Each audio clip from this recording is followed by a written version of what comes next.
Anyone can sell electronics. At Electronics Expo, they do more than sell products. They design, install, and support complete technology solutions. From home theaters and whole home audio to lighting, shades, automation, networking, security cameras, and premium entertainment systems. For over 22 years, they've helped thousands of homeowners experience technology at its very best. See the difference for yourself. Visit their Wayne or Paramus stores in New Jersey or shop now at electronicsexpo.com. Listen, all you New Yorkers. Taxi! Okay, man, we're looking around. This is the 77 WABC minicast. Clearly, I've had my differences with President Trump on Iran. Clearly, I have my differences with President Trump on Turkey. Clearly, I have my differences with President Trump on the way he talks about Mamdani compared to Bibi. All those things are true. I don't shy away from that. But I also feel he's the best president ever, and I love him. I adore him. And I think he still feels the same way about me. I don't know. Got to try to find him first. He's been very busy.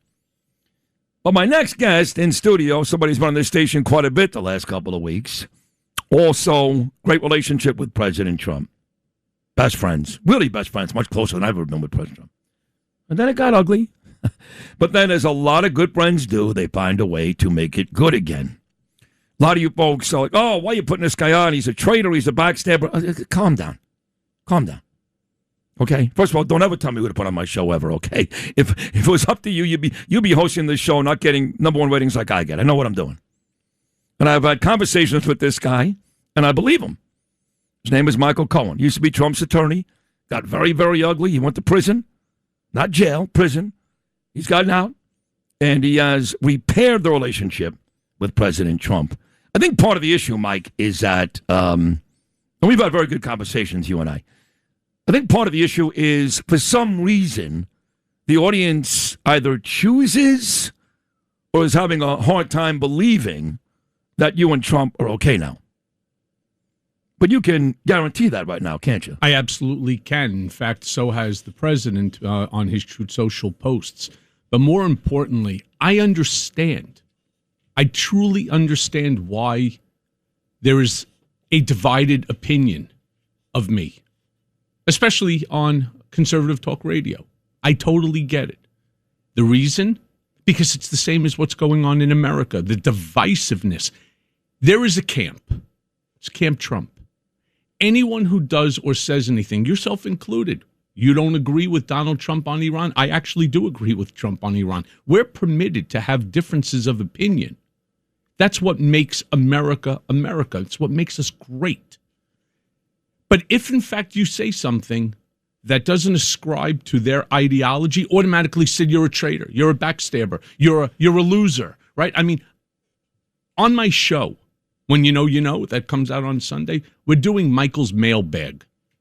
A lot of people send me, as I'm sure you receive. Yeah, I get a lot. Yeah, they send me some, let's just call it insanely graphic texts and DMs and so on, and I plan on exposing them. You want to be a texting tough guy with me, male or female? That's great. But understand, I too have the right to call you out. Of course. And I will. So you're pissed? Of course I'm pissed. But why? Look, I mean, these people, what I would tell you is, I've been doing this a long time, and I get that stuff every day for 20 years, is who cares? You know, if you really are good again with the president, and I know you are, you did your time. You served prison time, so you paid back you did what you had to do, okay? Why do you care what some computer tough guy in Brooklyn says about you? They have no idea who you are. They don't know the president of the United States. They love him. That's great. I love him too. But they don't know anything. Why does it bother you so much? Oh, in fact, it's not the people that will be listening to me. It's the people who are now calling me a traitor because I acknowledge what Trump is doing in Iran. I believe personally that what he's doing is right, not just for Israel and the Middle East, but for the world. I ascribe to the notion that Iran must never, ever be a nuclear power, that it would be devastating to the world, to my children, and future generations. Well, we all agree on that. That's not exclusive to you. I just don't like the way he handled the war the last 2 months. Otherwise, I agree with everything. And right now, he's clearly in agreement with me because He's taking the gloves off. Well, and I actually predicted it on my Substack when I wrote, I understand Trump probably better than anybody there. In fact, if I was the Ayatollah Khomeini, the new one, if he's even still alive. He's all mangled. Yeah. I'd probably hire me as a consultant in order to tell him. Please tell me you wouldn't take that job. No, I would not. Okay, thank you very much. I know Mamdani would. Well, when you say... Well, the reason I say that he should, because they don't understand Trump at all. They are constantly getting him wrong. Yes, he will pull back. He will turn around and want to go the route of peace. But understand... When he loses his patience for their stupidity. By the way, the same nonsense they've been doing for 47 years. Yeah, they don't care. I think they do understand. I just don't think they care. Nah, they don't care. They don't understand how far you can actually push Trump, before which he's going to do what he did just the other day, another 100+ targets. Yeah, thank God. So you said you've known Trump for a long time. Correct. So let's date that back. What year did you meet President Trump? In 2005. 2005. So you've known the president now for going on 22 years. And were you friendly initially just because you knew him from the neighborhood? How quickly did he make you his attorney? That would have taken place in 2007. All right. So for about 2 years, you guys knew each other. You hung out. Then he made you his personal attorney. Well, I was doing some legal work for him. At the time, I was a partner over at the law firm of Phillips Nizer. Mm-hmm. And he had some issues, whether it started over at Trump World Tower, it then morphed on to Trump Mortgage, and after Trump Mortgage, it was Trump Entertainment Resorts. And so I was just another sort of sharp-elbowed attorney for it, at which point the Trump Entertainment Resort case is an interesting one. He was losing control, voting control, to the board. And he had asked me if I would review some documents. It was a Chapter 11 reorganization that would give him back some control. Is this the casinos? Yes, this was the casinos. Yeah, Trump, the Taj Mahal, and the Tower, right? That's correct. There was several. There were 3 casinos initially. Okay. And what happened is being obsessive compulsive, I started reading. He gave me 2 books. Each one was bigger than War and Peace. and I'm reading it. And my wife knew this was going to be a problem because he needed the hook.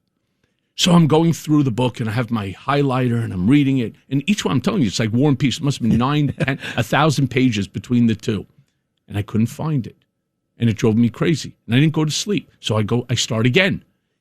Finally, about, I don't know, maybe 21 hours into it, I find the hook. And then I type up a memorandum for him. I meet him the next day in the office. I turn around and he goes, Michael, that may be the best thing I've ever. He goes, we're going to kill him. Michael, quite frankly, we're going to take him apart. And by the way, I went with him to the GM building, and I watched him disassemble them with a master class. Yeah, he's the best. He's the best. Of just business acumen. But here's the great part. He then turns on the way back to the office after laughing. And by the way, as we left the GM building, and it's only, 1 block from Trump Tower? Must have been 5,000 people swarmed him. I got the understanding and the taste. It's not about money.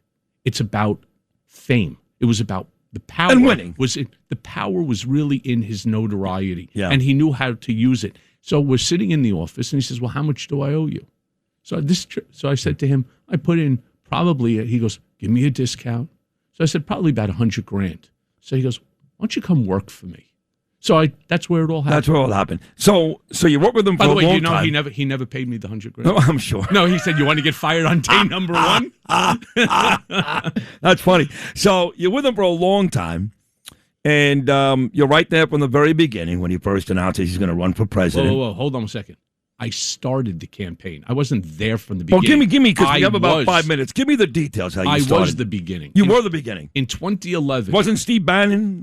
Stop it. Steve Bannon came in, I don't know, like months and months after this. Okay. I started with Trump on this in 2011. There was an article in the paper that said, who would you vote for president that, nobody would think of? 5% said Donald Trump. So I knock on the door and say, hey, boss, want to see something cool? I hand it to him. He goes, let's do it. Check it out. So I actually have a book. It's a leather-bound book that I hired a lawyer from Texas who went ahead and put together every single district, every single state in the country, how to win the election. And by the way, I'm going to put it in the presidential library. It's mine. I own it. Not only that, so then we decided not to do it in 2011, and I have the original letter too, where he attacks Barack Obama on it. So he said, I can't do it. I was co-president at the time also of Trump Productions, negotiated a $65 million for him deal. He's like, you don't walk away from Hollywood. Is that The Apprentice? That was The Apprentice. Celebrity Hollywood, Apprentice at that point. correct. Hollywood walks away from you. Yeah. He also bought the Doral. He just bought I was there that day Scotland. in Miami when he actually first took ownership of that course. Well, I was there too. Yeah. And then he also bought one in Scotland and one in Ireland. So he was like, there's too much going on. But I swear to you, Michael, We'll do it. I swear. We'll do it. If you're with me shoulder to shoulder in 2015, the entire campaign consisted initially of two people, him and I.